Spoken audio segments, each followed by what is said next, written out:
오늘은 부활주일입니다.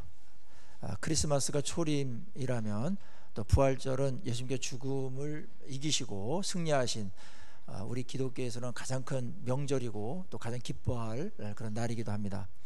인간이 센 것 같지만 사실은 인간이 한 번도 이겨보지 못하고 또 인간에게 들어와서 인간을 지배하는 또 파괴하는 두 가지의 세력이 있습니다. 그게 뭐죠? 하나는 죄입니다. 죄는 세력입니다. 그 죄는 가만히 있지 않아요. 그 세력과 영향력을 모든 인류에게 행사합니다. 그래서 죄를 안 진 사람이 없어요.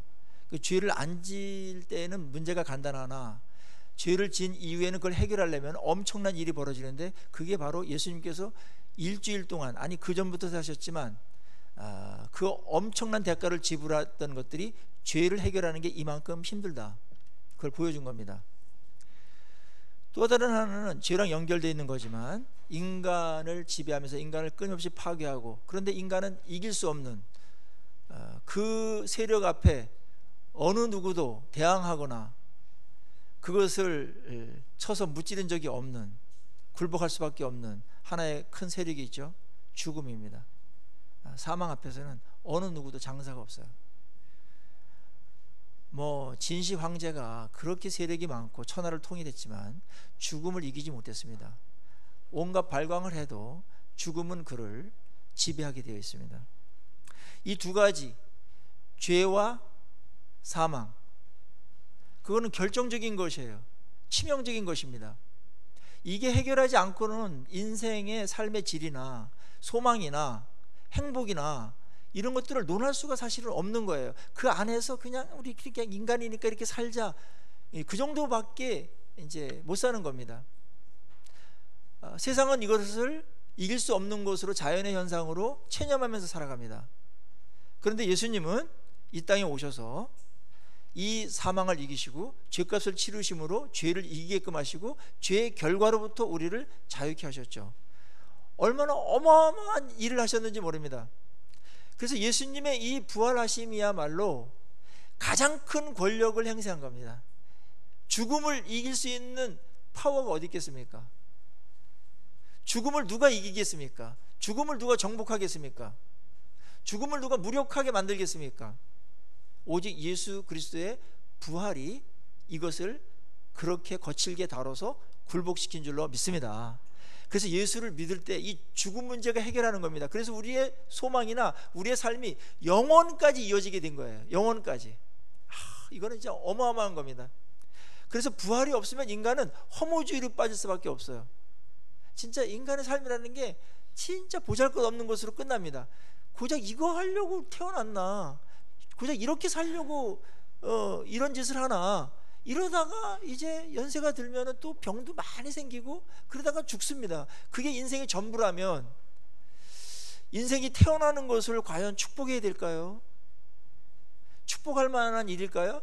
그 인생을 우리가 다 안다면, 종국까지 다 안다면 축하를 꼭 할 수만은 없는 일일 수 있죠. 그냥 태어나는 것은 축하할 일이나 미래를 모르니까 축하하는 거죠. 그러나 그런 비참한 결과를 안고서 그걸 피할 수 없다, 그런 존재로, 그런 숙명을 안고, 운명을 안고 태어난 존재다, 그럴 때는 태어난 게 때때로 불행이고 불쌍한 거죠. 안 된 거죠. 차라리 안 태어났으면 좋았을 텐데, 그래야 이런 고생도 안 못 보고 이런 허무감도, 이런 상실감이나 이런 고통을 겪지도 않을 텐데, 이러면서 인생을 가야 되는데, 그게 이제 원래 인생이었는데 주님께서 이 땅 오셔가지고 이 근본적인 죽음의 문제를 완전히 해결해 주셨습니다. 놀랍죠. 오늘 부활의 현장으로 그래서 여러분들을 좀 모시고 가려고 합니다. 우리가 다 아는 현장이지만 또 이게 늘 새로워요. 자, 부활의 현장에 맨 먼저 간 사람은 막달라 마리아, 그 다음에 야고보의 어머니 마리아, 그 다음에 살로메, 3명 정도로다가 추적해 보니까 그렇게 간 것 같습니다. 이분들은 예수님을 굉장히 사랑했습니다. 그래서 예수님이 죽을 때 먼발치서 봤어요. 정치범이나 흉악범이 죽을 때는 거기 가지를 못합니다. 그리고 시체를 수습하는 것조차도 허락이 안 됐어요. 그래서 여인들이 뭐 할 수 있는 게 없어서 멀리서 울고 향료를 준비해가지고 예수님의 몸에라도 그걸 발라서 사랑을 표현하고 싶은데 그렇게 할 기회가 없었습니다. 멀리 있었고 그 다음에 안식일이 바로 들어갔기 때문에 금요일 저녁서부터. 그래서 안식일이 끝나기를 아주 초조한 마음으로 급한 마음으로 기다리다가 안식일이 해제가 되는 새벽에 그 무서운 줄도 모르고 그 사랑 때문에 그 무덤으로 달려간 겁니다. 그들은 부활을 믿고 간 게 아니었습니다. 시체에 사랑을 표현하기 위해서, 향유를 바르기 위해서 간 겁니다. 그런데 갔는데 놀라웠고 충격적인 일이 벌어지고 있었어요. 천사들이 광명한 빛을 발하고 있었습니다. 엄청난 빛으로 예수 그리스도의 부활을 찬양하고 영광을 돌리고 있었습니다. 그 공동묘지나 무덤은 어디나 좀 음산하고 그래요. 특별히 동양은 더 그런 것 같은데, 근데 거기에 밝고 찬란한 빛이 비추기로 인해 가지고 주님의 죽음이 그렇게 음산하거나 스산하거나 그런 게 아니고 영광스러운 부활로 다 끝났다라는 것을 천사들이 나와가지고 그것을 다 예전으로 다 준비하고 찬양하고 있었습니다. 그리고 그때 일어났던 일들이 뭐냐면, 이 세상에서도 엄청난 그 동요가 있었는데 지진이 일어났습니다. 지진이 아마 세게 일어났던 것 같아요. 하나님께서 가끔 지진을 사용하실 때가 있습니다. 자연재해로 올 때도 있지만 이런 경우에 지진이, 예수님 죽으실 때도 지진이 일어났고 부활할 때도 지진이 일어나서 하나님이 여기에 개입하고 있다, 하나님 여기에 함께하고 있다라는 것들을 만방에 온 세계 사람들이 알리게끔 하는 그런 현상들이 상징적이지만 일어났습니다. 이 여인들이 그것을 보고서 굉장히 놀랐어요. 거기에 갔을 때 천사들이 그를 맞이했습니다. 너희들 십자가에 못 박히신 예수님의 죽음을 찾고 있지, 그분은 죽었다가 그 말씀하신 대로 살아나셨어, 살리움을 받으셨어. 그렇게 이제 수동형으로 되어 있습니다. 하나님께서 살게 하셨어. 엄청난 선언이죠. 말씀하신 대로 예수님께서 그 전에 누차 말씀하셨어요. 근데 이게 인간에게 인류 역사상 한 번도 이런 일이 벌어지지 않았기 때문에 그거를 믿지는 못하고 십자가의 슬픔이 너무나 커서 거기에 몰입했던 것 같습니다. 뭐 제자들도 못 믿었습니다. 이 여인들도 못 믿었어요. 그 부활의 사실을 천사들이 설명해 주고 천사들이 보여서 일로 와봐 그러면서 빈 무덤을 보여줬습니다. 1톤짜리의 돌이 있었는데 여인들이 가면서 그 걱정을 했어요.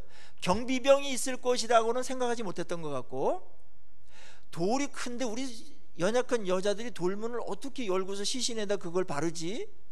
그 걱정을 하고 갔는데 돌문이 열려 있었어요.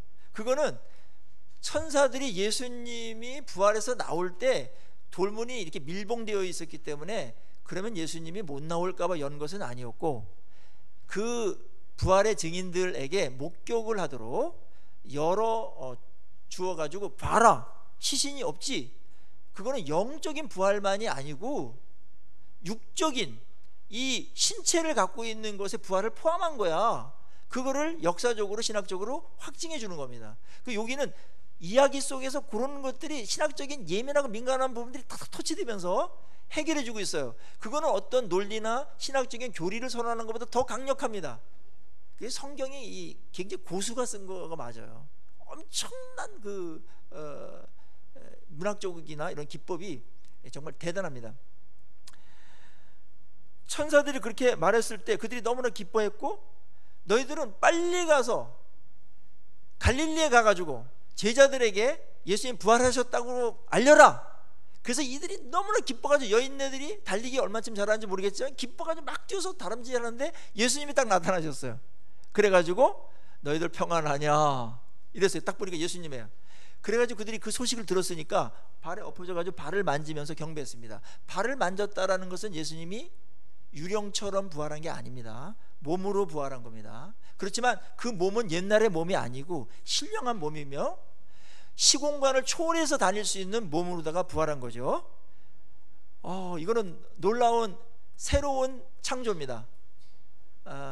우리도 예수님이 부활의 첫 열매가 되었기 때문에 나중에 우리가 부활하면 어떤 모습이 될까?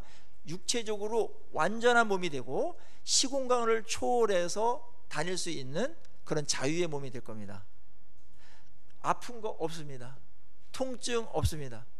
뭐 피곤하다 이런 거 없습니다. 그래서 우리가 이 땅에서 아프고 그럴 때 부활을 더 소망하게 되죠. 예수님이 그렇게 부활하셨어요. 그러면서 예수님께서 그 여인들에게 갈릴리로 가가지고 제자들 보고 그렇게 말해라. 내가 갈릴리로 먼저 가 있을 테니까 너희들이 제자들에게 알려가지고 갈릴리로 오라고 그래라. 그렇게 예수님께서 말씀해 주셨습니다. 그리고 예수님께서 갈릴리에서 제자들을 만납니다. 부활의 첫 요구사항이 뭐냐면 갈릴리로 모여라 그거였습니다. 자, 부활하신 몸이 이제는 할 일도 많으시고 자유스럽잖아요. 옛날에 부활 전에는 속죄 양으로 오셨어요. 그래서 많이 절제할 수밖에 없었고 겸손의 영이고 초라하고 때때로 비참합니다. 그런 길을 걸으셨습니다. 그렇지만 이제는 모든 죄값을 지불하고 임무를 완수하시고 구원의 모든 것들을 이루셨기 때문에 또 부활이라는 새로운 영광의 몸체로 하나님의 본체로다가 회복되어지고 하나님께서 왕으로다가 등극시킨 엄청난 권세를 다 맡긴 상황에서 예수님의 첫 부활 직후의 행보는 주목을 받을 수밖에 없습니다. 만약에 기자들이 있다면 외신 기자들이 막 그분이 어디로 맨 먼저 가는가 그거를 아마 취재하는데 열기가 뜨거웠을 거예요. 왜냐하면 그것은 나중에 부활 이후에 예수님께서 영원토록 심판 때까지 예수님께서 이 땅을 다스리는 어떠한 목표와 그 다음에 중요한 것이 뭔지 그런 어떤 비전이 뭔지 이것들이 거기에 녹아들어갈 수밖에 없고 반영될 수밖에 없기 때문에. 근데 예수님께서 그렇게 말한 겁니다. 갈릴리로 가라. 자, 이제 새로운 몸이 된 예수님께서 갈릴리로 가라고 하셨을 때 여러분들은 이렇게 좀 이렇게 의아한 어떤 생각이 들지 않았습니까? 뭐 예수님이 하신 거는 늘 옳으시니까 지당하신 말씀에 이러고 지나갈 수도 있지만 때때로 성경은 질문을 유도하죠. 갈릴리로 가라고 3번이나 여기에 기록되어 있어요. 천사도 말했고 예수님도 말했습니다. 그리고 갈릴리에 가서 만납니다. 먼저 가셔가지고 맨 먼저 왜 부활 직후에 첫 번째 공식 행사 장소가 갈릴리냐 하필이면 여러분 같으면 어디로 맨 먼저 가는 게 좀 어울리고 좀 효과적이고 좀 그럴 것 같습니까? 로마로 가시는 게 가장 좋을 것 같습니다. 제 생각은. 제가 참모라면 주님 이제 좀 손도 볼 놈들도 있고 그러니까 로마로 한번 가시죠. 세계 중심지죠. 그리고 거기서 예수 그리스도가 죽었다 부활하신 어떠한 그 현상을 쉽게 나타내기만 하고 거기서 옛날처럼 산상수훈이나 어떤 설교를 한번 명설교를 하면 많은 사람들이 쫙 딸려올 것 같은데 뭐 로마까지는 안 가시더라도 예루살렘으로 가는 정도는 쉽게 생각할 수 있을 것 같은데 예루살렘도 안 갔어요. 뭐 성전으로 한번 가셔가지고 하실 일도 많으실 수 있는데 성전도 안 갔습니다. 뭐 로마 뭐 사령부가 있는 가이사라 빌립보로도 가지 않았습니다. 저쪽 변방 촌 구석인 갈릴리로 가셨죠. 왜 갈릴리로 그렇게 가시겠다고 계속 하시면서 죽기 전에도 그렇게 말씀하셨고 부활한 뒤에도 말씀하시고 천사도 그게 굉장히 중요했기 때문에 갈릴리로 가라고 그래라 너희들 그렇게 말했던 거죠. 갈릴리가 뭐가 있죠? 거기 부족하지만 예수님을 배반하고 다 도망간 자들이 있었지만 예수님을 믿는 자들이 있었죠. 예수님을 그래도 사랑하는 자들이 갈릴리에 있었습니다. 예수님은 그들을 모아서 다시 고치시고 회복시켜서 교회를 세우겠다라는 것, 그 교회를 세워서 하나님의 나라를 세우겠다라는 것, 그것이 예수님의 보관이었습니다. 그래서 갈릴리에 예수님의 제자들이 있고 그 예수님의 제자들은 예수를 믿는 자들이었기 때문에 그게 교회죠. 교회로 먼저 가신 거예요. 그 교회를 통해서 이 땅을 구원하시고 하나님의 영광을 드러나고 하나님 나라를 확장하시겠다라는 의지가 분명히 있는 거예요. 그래서 오늘날 예수님께서 이 땅을 변화시키는 것은 다른 무슨 청와대나 백악관이나 무슨 남북 뭐 회담이나 뭐 뭐 북미 회담이나 이런 거 갖고 하는 게 아니고 교회를 통해서 하나님의 나라를 세우시고 이 땅을 고치시고 회복하시는 것이 하나님의 계획이며 하나님의 전략인 줄로 믿습니다. 이 부분에 주목하셔야 됩니다. 우리 인간은 자꾸 보이는 현상이 약해가지고 뭔가 굉장히 있을 것 같고 힘이 있는 것, 약간을 사용하세요 하나님께서. 그렇지만 근본적인 모든 문제들은 교회가 어떻게 하느냐에 따라서 정치도 달라지고 경제도 달라지고 환경도 달라지고 인간의 관계나 모든 것들이 다 달라지게 하겠다. 그게 예수님의 마음이고 하나님의 통치 철학이며 통치 원리입니다. 그래서 갈릴리를 계속 강조하신 거예요. 갈릴리 교회가 있으니까요. 예수님의 제자 부족해요. 그렇지만 그들을 좀 더 회복시키고 모아서 이 엄청난 일을 하겠다라는 거예요. 놀라운 계획을 갖고 계시죠. 주님의 사랑도 여기서 엿볼 수 있어요. 자기를 배신하고 도망갔던 자들을 다시 찾아가가지고 지네들이 찾아와야지 사과하러. 자, 사과하러 오라고 그래. 나 살아났으니까 걱정하지들 말고. 이 정도만 해도 굉장한 배려인데, 내가 먼저 기다리겠다. 갈릴리에 내가 먼저 가서 너희들 기다리고 있을 테니까 데리고 와. 그렇게 말씀한 거죠. 주님은 오늘날 우리에게 예수님 믿고 또 예수님 싫어가지고 도망치는 자들을 먼저 와서 기다리시죠. 항상 기다리시죠. 우리가 찾아가는 게 아닙니다. 주님이 기다리시는 곳에 탕자처럼 내가 가는 거예요. 그게 주님께 돌아오는 일인 줄로 믿습니다. 품어주세요. 누구든지 오면 품어주세요. 그래, 잘 왔다. 내가 기다리고 있었잖아. 네가 오기를. 내가 너 부족한 거 아는데 내가 고쳐서 너를 존귀하게 사용할게. 너를 세계 교회의 기둥으로 쓸게. 그렇게 하시기 위해서 갈릴리를 찾으신 겁니다. 자, 예수님은 지금 뭔가 하실 수 있는 절호의 기회예요. 40일 동안 아마 옛날처럼 왕성한 사역을 하셨다면 엄청난 열매를 거뒀을 거예요. 아마 100배, 1000배를 더 거뒀을 겁니다. 근데 예수님은 전도를 하거나 그 다음에 말씀을 설교를 하거나 병자를 고치거나 그런 일을 부활 이후에는 하시지 않아요. 흔적이 거의 없어요. 왜 그러실까요? 훨씬 더 효과적일 것 같은데. 이제야 그때가 온 거 아니에요? 이때를 위해서 여태까지 하신 거 아니에요? 예수님이 그걸 안 하세요. 엄청나게 자제하세요. 그리고 슬슬 촌에서 제자들만 만나시고 기껏해 500명 정도 만나요. 그러니까 이제 교회를 만난 거예요. 성도들을 만난 거예요. 원수들을 만나지 않아요. 원수들을 만나면 기겁을 하고서 막 도망가거나 막 무서워가지고 떨거나 항복했을 거예요. 그 찾아가는 것 자체가 예수님으로 인해서 아마 겁박하는 것처럼 느껴졌기 때문에 그렇게 하시지 않았나라는 생각을 해봅니다. 그런데 그거보다 더 신학적인 원리는 뭐냐면, 이제 부활 이후에 예수님께서 하실 일은 뭐냐면, 내가 했던 그 모든 사역들을 교회에 계승을 하고 제자들을 통해서 교회를 통해서 그 일을 하시겠다라는 거예요. 위임한 겁니다. 그리고 성령께서 이 위임한 일을 할 때 엄청나게 그들과 함께하며 능력도 베풀고 필요한 모든 것들을 공급하겠다. 그게 권능이라면 권능을 베풀고, 그게 어떠한 필요한 조건이라면 조건도 베풀고, 어떤 신비스러운 어떤 기적이라면 기적을 동원해서라도 하나님의 나라를 세우는데 내가 교회에 그 모든 능력들을, 신령한 복들을 부어주겠다. 그렇게 예수님은 정리가 된 겁니다.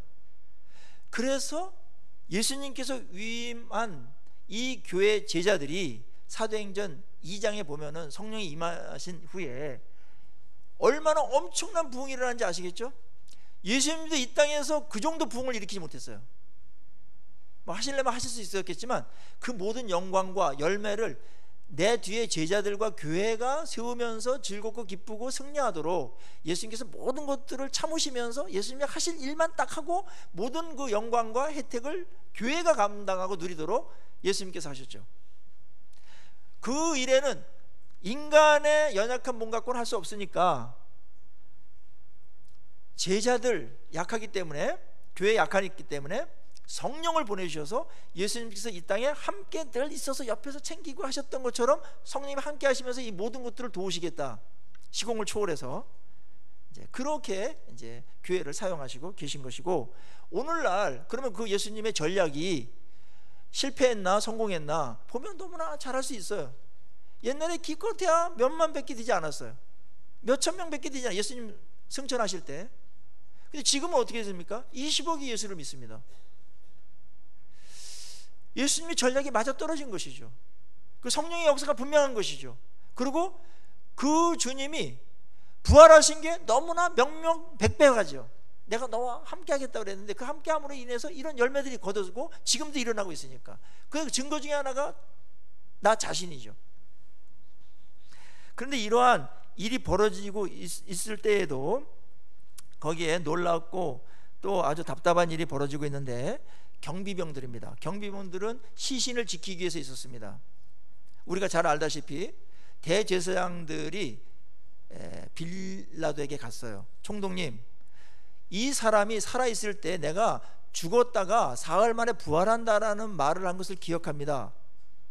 혹시 부활하거나 혹시 제자들이 그 시신을 도둑질해 가지고 숨겨놓고서 예수님 부활했다 이렇게 소문을 퍼뜨리면 더 큰 혼란이 생길 겁니다. 예수님이 이 땅에 있을 때 혼란을 일으켰던 것보다 더 큰 혼란이 있을 테니까 경비병들을 보내가지고 굳건하게 세우셔가지고 이 소란이 일어나지 않도록 근본적으로 봉쇄하셔야 됩니다. 빌라도도 그게 일어나면 소란이 난다는 건 굉장히 민감한 거기 때문에 골치 아프군요. 그래서 파견했습니다. 경비병들을 파견했어요. 그래서 거기를 지켰습니다. 임봉을 하고 누구도 접근하지 못하고 열지 못하도록 했습니다. 그런데 천사들이 임하고 지진이 일어나고 예수님이 부활하고 부활한 장면을 봤는지 안 봤는지는 성경 기록하고 있지 않아요. 그런 일이 벌어졌을 때 이 군인들이 경비를 하다가 새벽에 기금을 해가지고 막 얼굴이 사색이 되고 두려움에 떨어가지고 도망쳤습니다. 다. 근무지 이탈인데. 그래가지고 몇 명은 들어가가지고 대제사장에게 알렸습니다. 이런 일이 벌어졌다. 이걸 어떻게 하냐? 예수님 부활한 것 같다. 이런 이제 보고를 했고, 그 정도 되면 대제사장이 어느 정도 양심이나 어떤 진실에 좀 정직했다면, 그런가 우리가 그럼 큰 잘못을 했네. 그분이 정말 그분의 말대로 죽었다 살아나셨고, 그럼 그분이 메시아가 맞네. 이러면서 그분을 찾아가지고 경배를 하든지 믿으면 얼마나 좋았겠습니까? 그런데 똑같은 사건을 보고서 여인들은 믿고 기뻐서 뛰고 그 예수님의 부활을 전하는 증인이 되지만, 이 사람들은 목격을 하고 상황을 보고받고서도 그 거짓 뉴스를 만들어서 예수님의 부활을 퍼뜨리지 못하도록 합니다. 믿지 않습니다. 오늘날에도 예수님의 부활의 사건을 놓고서 두 가지 부류가 있을 수 있습니다. 그 부활을 믿고 받아들여서 구원받는 사람이 있는 반면에, 뭐가 그래? 그러면서 자기 논리, 자기 생각, 또 자기 뭐 어떤 것으로다가 안 믿고 안 받아들여서 부활의 혜택을 못 받는 사람이 있어요. 그게 그렇게 어렵습니까? 돈이 듭니까? 엄청난 노력이 듭니까? 무슨 노동을 해야 됩니까? 고행을 해야 됩니까? 뭐 엄청나게 뭐 수도사의 어떤 길을 걸어야 됩니까? 몇 년 동안? 그거 없어요. 단순히 믿으면 돼요. 사실을 받아들이면 돼요. 주님 부활하셨다. 무덤이 비었다. 특별히 여기서 여인들을 증인으로, 첫 증인으로 세운 것은 굉장히 좀 불리한 겁니다. 옛날에 유대 사람들은 증인을 세울 때 두세 증인이 있어야 되고, 그 다음에 여인들의 그 증인은 효력이 약했어요. 잘 인정을 하지 않았어요. 남존 여비 사상이 아주 셌던 것 같아요. 그런데 부활의 이 엄청난 첫 증인을 여성들을 세웠죠. 3명. 이거는 불리한 거예요. 유대 사람들이 안 믿어요. 여성들이 한 걸 뭐 어떻게 믿어? 이렇게 하는 거예요. 지금은 뭐 그렇지 않지만, 왜 성경은 이렇게 불리한 증인을 맨 먼저 1차 증인으로 세울까요? 사실이니까. 사실이기 때문에 불리하든 뭐든 그것이 오히려 여성을 증인으로 세웠다라는 것이, 이것이 진짜 꾸며낸 이야기가 아니라 진짜 사실인 것을 오히려 더 역으로 증명하지 않습니까? 만약에 제자들이 예수님의 시신을 어디다 숨겨놓고, 정말 이들의 말대로 가짜 뉴스를 막 만들었는데, 숨겨놓고 예수님 부활했다 이렇게 만약에 조작을 했다면, 아주 남자들 중에서도 공신력이 있는 그런 사람을 세워가지고 증인으로 세우는 건 너무나 당연하죠. 근데 성경은 그렇지 않았어요. 오히려 가장 신빙성이 없는 그런 여인들을 세웠다라는 것은 이게 꾸며낸 게 아니고 사실이라는 것을 더 역설적으로 증명해 줍니다. 자, 예수님께서 부활하셔가지고 갈릴리로 가셨습니다. 16절에 11 제자가 갈릴리에 가서 예수께서 지시하신 산에 올랐습니다. 거기 예수님께서 기다리고 있었습니다. 어서 들어와. 그때 제자들이 경배했습니다. 근데 아직도 의심하는 자도 있었어요. 너무나 엄청난 일이었기 때문에. 항상 그래요. 나중엔 다 믿게 되지만, 그래서 어떤 사람은 단순하게 빨리 믿는 사람이 있고, 어떤 사람은 한참 생각을 해요.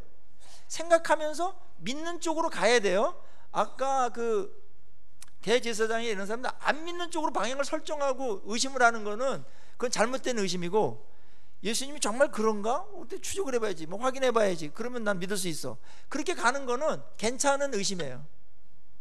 그래서 예수님이 그 의심에 대해서 별로 책망하거나 그러지 않았습니다. 특별히 뭐 도마 같은 사람들은 아주 합리적인 사람이라 뭐 증거가 딱 안 있으면은 안 믿던 사람이었기 때문에 예수님께서 친히 보여줬어요. 이렇게 옆구리도 보여주고, 그때 이제 나중에 이제 믿게 되는 일이 벌어졌습니다. 예수님께서 그 제자들에게 뭐라고 말합니까? 18절에 하늘과 땅의 모든 권세를 내게 주셨다, 이 말을 합니다. 그리고 대위임 명령, 더 그레이트 커미션을 얘기하죠. 굉장히 중요한 내용이 지금 펼쳐지고 있는 겁니다. 그 과정이 몇 가지가 있는데 다 생략해버리고 바로 제자들을 만나가지고 거기서 예수님께서 말씀하셨던 핵심 메시지, 그 얘기를 이야기합니다. 그러면서 예수님께서 맨 먼저 이 명령을 하는 자기 자신이 어떤 자인지를 언급하는데, 그게 바로 하늘과 땅의 모든 권세를 내게 주셨다. 이제 십자가를 지시고 모든 것들을 다 예수님께서 하셨기 때문에 하나님께서 모든 절대적인 권세를 예수님께 위임했다. 그래서 마지막 때 예수님께서 재판장으로 오십니다. 그리고 이 땅에서도 예수님께서 다스리시고 모든 걸 지배하십니다. 그 권세로 예수님이 왕으로다가 등극하는 거예요. 이제는 어린 양이 아니에요. 죄를 감당을 하는 그런 죄를 뒤집어쓰신 분이 아니에요. 그건 이미 다 해결됐어요. 이제 그거를 기반으로 해서 예수님께서 낮아졌는데, 하나님께서 낮춘 자를 높이신다고 하셨는데, 빌립보서 2장에 보면은 지극히 높이셨다, 예수님을. 이 일이 이제 벌어진 겁니다. 왕으로 다시 주님께서 등극하시면서 실제적인 통치자가 되시는데, 그 절대적인 권세를 갖고 권위를 갖고 주님께서 명령하신 것이 19절 20절에 그 대위임 명령입니다. 지상 명령이라고 합니다. 한번 19절 20절 같이 한번 읽어보겠습니다. 시작. 그러므로 너희는 가서 모든 민족을 제자로 삼아 아버지와 아들과 성령의 이름으로 세례를 베풀고 내가 너에게 분부한 모든 것을 가르쳐 지키게 하라. 볼지어다 내가 세상 끝날까지 너희와 항상 함께 있으리라 하시니라. 이 명령은 갈릴리에 오셔가지고 갈릴리의 최초의 교회에 어떤 제자들 그룹에게 말씀하신 것입니다. 그래서 오늘날 이 예수 그리스도의 죽으심과 부활을 믿는 모든 교회는 이 명령을 최고의 명령으로 받아서 교회의 사역의 근간으로 삼아야 됩니다. 그건 너무나 자명합니다. 많은 말씀을 안 하셨어요. 딱 이거 했어요. 또 많은 거 하면 또 분산되기 때문에 초점이 흐려져요. 예수님께서 이곳저곳 막 40일 동안 막 바쁘게 돌아가셨으면 뭐가 중요한지 몰라요. 인간은 자기 중요한 대로, 자기 생각대로 중요한 게 해서 초점을 놓쳐버려요. 그게 굉장히 그게 뭐라 그럴까, 혼란스러워지는 거예요. 초점이 일단 중요하고 핵심이 중요해요. 핵심 가치가 뭔가, 핵심 사역이 뭔가, 이걸 정해놓고 다양성을 인정해야 되지. 이거 핵심 가치가 다양한 어떤 것에 하나로다가 취급돼 버리면 그게 이제 예수님의 명령에 그림이 그려지지 않는 겁니다. 자, 그래서 우리가 이 부분을 좀 살펴볼 필요가 있는데, 너희는 가서 그랬습니다. 가는 거는 복음을 전하는 겁니다. 그래서 교회가 맨 처음에 해야 될 거는 부활의 증인으로서 예수님의 십자가의 복음을 전하는 겁니다. 그걸 받아들이고 믿는 사람들이 구원을 얻을 테니까요. 그래서 우리가 부활의 아침에 또 우리가 같이 한번 생각해야 될 것은, 부활신앙은 뭐냐면, 또 부활을 사는 게 뭐냐면 복음을 전하는 겁니다. 예수님을 전하는 겁니다. 그 예수님을 전하는 우리 부활 이후에 삶이 되기를 간절히 축원합니다. 그래서 올해 내가 딱 복음 전할 자들 쫙 해가지고 잘 대접하시고 마음을 열고 좋은 관계를, 일단 좋은 관계를 만드셔야 돼요. 그 다음에 예수님의 이 복음, 예수님의 이 죽으심과 부활하심으로 우리가 그것을 믿으면 누구나 죄를 용서받고 구원받는다라는 이 단순하지만 엄청난 이 복음을 어떻게든지 누구에게 전할까 이렇게 늘 기도하시면서 관심을 갖고 올 남은 우리 기간들을 또 보내서 우리 올해 송구 영신 예배 때는 정말 복음을 전한 자들이 많이 나타나고 또 복음의 열매들도 우리 가운데 많이 풍성하게 일어나기를 간절히 축원합니다. 우리 교회 이제 글로 가야 됩니다. 저도 가만히 보니까 우리 교회가 다른 것 참 좋아요. 사랑이 많고 정말 젠틀하세요. 성숙하시고 온유하세요. 다 어떻게 이렇게 선하신지. 그러기 어렵거든요. 그리고 웬만하면 다 하나가 돼가지고 가고 사랑도 있으시고 그다음에 바르시고 이러세요. 그런데 우리 교회가 조금 더 신경을 쓰면 점수 좀 더 많이 받아야 될 게 있는데 이 복음 전하는 거라고 생각합니다. 저도 이 부분 하면서 이제 복음 전하는 일에 시간과 이런 것 분배를 좀 더 해야 되겠다. 계속 도전을 받아요. 성령님께서 너 말씀만 설교만 하러 다니지 말고 복음도 전해야지. 네, 알았습니다 하면서 이제 어떻게든지 제가 만나는 사람들에게 복음을 전하려고 계획하고 기도하고 있거든요. 우리 모두에게 부활의 이 증인이 되기를 간절히 축원합니다. 우리 그분 만나셨잖아요. 그분 나 사랑하는 거 알잖아요. 느꼈잖아요. 뭐 더 증거가 필요 없어요. 이 많은 증거들도 사실은 우리가 믿는 건데 다시 확인하는 것이고, 더 중요한 확인은 예수의 영이 우리와 함께 하셔가지고 예수님이 날 사랑하고 날 만지시고 고치시고 그 다음에 회복시키시고 사랑한 걸 표현한다라는 거잖아요. 지금도 성령께서 우리와 함께 하시는 줄로 믿습니다. 그 예수를 전하는 거죠. 그 다음에 제자로 삼는 겁니다. 이게 주동사로 되어 있다는 걸 여러분 다 아시죠? 예수를 믿은 다음에는 어떻게 했냐면 예수님의 제자가 돼야 돼요. 성숙해야 되고 예수님을 닮아가야 돼요. 예수님을 따라가야 돼요. 그게 기독교입니다. 좋은 사람이 되는 게 아닙니다. 훌륭한 일을 그냥 하는 게 아닙니다. 그거는 2차 3차적인 적용에 불과한 것이고 우리가 예수님을 닮고 예수님을 따라가는 겁니다. 옛날에 제자가 된다는 것은 도제 제도입니다. 도제. 스승이 있으면 스승의 가르침만 받는 게 아니고 스승의 정신과 스피릿, 철학, 이념, 그 다음에 삶, 그 모든 것들을 다 받는 거예요. 이제 그런 문화적인 맥락에서 제자가 되려고 한 거예요. 그리고 제자가 된다라는 거를 에베소서나 이런 데서 그런 식으로 사용을 하고 있어요.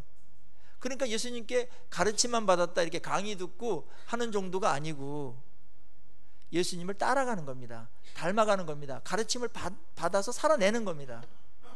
그게 예수님의 제자가 되는 줄로 믿습니다. 그래서 우리의 이제 구원받은 이후에 우리의 삶의 목표는 한 가지예요. 예수님을 닮고 예수님의 제자가 되는 겁니다. 예수님이 계승해 준 것을 우리도 하는 거예요. 그때 성령께서 놀라운 역사를 우리한테 베풀어 주시고 우리 인생이 가장 빛나게 되는 줄로 믿습니다. 최고 훌륭한 사람은 예수님을 더 많이 닮는 사람이고 최고 성공한 사람은 예수님을 더 많이 따라간 사람인 줄로 믿습니다. 예수님의 제자가 되는 것 우리 핵심 가치입니다. 제자가 되어서 이제 제자를 삼는 일들을 해야 됩니다. 그 다음에 아들과 성령, 아버지와 아들과 성령 이름으로 세례를 베풀어라. 세례를 베푸는 게 맨 나중에 나와요. 이게 순서가 좀 바뀐 것 같은데 순서상 맞아요. 왜냐하면 제자가 돼가지고 어떻게 되냐면 우리가 날마다 해야 될 게 뭐냐면은 이전에 어떤 내 생각대로 내 방식대로 살아가지 않고 말씀으로 순종하겠다고 고백하고 공적인 어떠한 그 결심을 하고 고백하는 게 세례받는 거거든요. 그래서 그거를 묻잖아요. 이전의 삶이 죄인 줄 알고 이제 하나님의 말씀을 순종하기로 서약합니까? 다 서약했죠. 세례받으신 분들 그 기억해야 돼. 하나님 앞에 한 거예요. 그건 당연한 서약이에요. 그냥 의례적인 통과 의례로 한 게 아님을 다시 한번 상기시켜 드리고 싶습니다. 그리고 세례는 우리가 다 알다시피 물에 확 잠갔다가 꺼내는 거죠. 딱 잠그는 것은 나는 죽었다 이거예요. 옛사람은 죽었다. 꺼낼 때 예수로 내가 살았다. 그래서 앞으로는 내가 예수로 산다 그겁니다. 내가 그리스도와 함께 십자가 못 박혔나니 죽는 겁니다. 그런즉 이제는 내가 산 것이 아니요 오직 내 안에 그리스도가 사신 것이라 부활을 사는 겁니다. 그게 세례인 줄로 믿습니다. 세례는 굉장히 중요한 것이고 계속 적용해야 돼요. 부활을 사는 데 있어서, 믿는 것뿐만 아니라 부활을 사는 데 있어서 가장 중요한 게 나는 죽고 예수를 사는 겁니다. 그때 우리가 놀라운 변화가 일어나고 예수님의 성품이 우리 안에 그대로 이렇게 형성되게 돼 있어요. 그리고 말씀이 튕겨나가지 않고 어떤 말씀이든지 그게 올바른 말씀이라면 그대로 흡수해서 받아들이게 돼서 그 말씀으로 내가 변화되고 새로워지고 회복되어지고 이렇게 가는 것이고, 그것을 하나님께서 가장 원하시고 기뻐하시는 일로 영광을 받으시는 거죠. 그런 일들이 계속해서 역동적으로 끊임없이 우리 안에서, 우리 교회 안에서 일어나기를 간절히 소망하고 축원합니다. 그러기 위해서 우리 스스로 할 수 없으니까 누굴 보내셨어요? 예수의 영이신 성령님을 보내셨어요. 그래서 예수님께서 내가 죽고 성령님 오시는 게 좋다, 성령을 기다리라고 누가복음에 계속 말해요. 성령님을 기다려라. 성령님 우리한테 다 오셨어요. 성령이 아니면 여러분들 예수를 주라고 고백할 수도 없습니다. 성령님 오셔가지고 가만히 계시는 분이 아니에요. 그분은 엄청난 역동적인 분이십니다. 그렇지만 겸손하시고 온유하시기 때문에 강제로 안 하실 분이에요. 그 얘기를 주님께서 이렇게 말하는 거예요. 명령이 끝난 다음에 볼지어다 내가 세상 끝날까지 너희와 항상 함께 있으리라 하시니라. 말씀을 여러분들 다 지켜야 되고, 그거로 이제 대위 명령이 완성되어 가르친 모든 걸 지키게 하는 것으로, 그리고 그럴 때 이 모든 것들을 위해서 내가 너와 함께 항상 함께 있으리라. 주님이 계시는데 어떤 주님이 우리랑 함께 하세요? 18절의 주님, 하늘과 땅의 모든 권세를 가지신 주님이 우리와 함께 하십니다. 그분이 우리와 함께 하시면 어떤 일이 벌어지겠어요? 두려울 거 없어요. 그분이 얼마나 센 분인데, 얼마나 엄청난 분인데, 그분이 함께 하시는데 어쩌다가 오셔가지고 함께 하는 게 아니고 항상 함께 한다. 항상 함께 있으리라. 언제까지? 세상 끝날까지 함께 있다. 재림 때까지 항상 함께 계시고, 죽음의 순간에도 함께 계시고, 죽음 넘어서도 함께 하시고, 천국에 가셔도 여러분들 데리고 가셔가지고 함께 하시는 줄로 믿습니다. 그게 부활입니다. 이게 부활을 사는 겁니다. 얼마나 감사해요.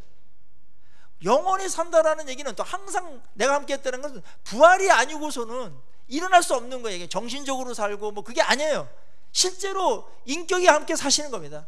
성령께서 함께 사시고 예수 형이 우리와 함께 인격적으로 거하시는 줄로 믿습니다.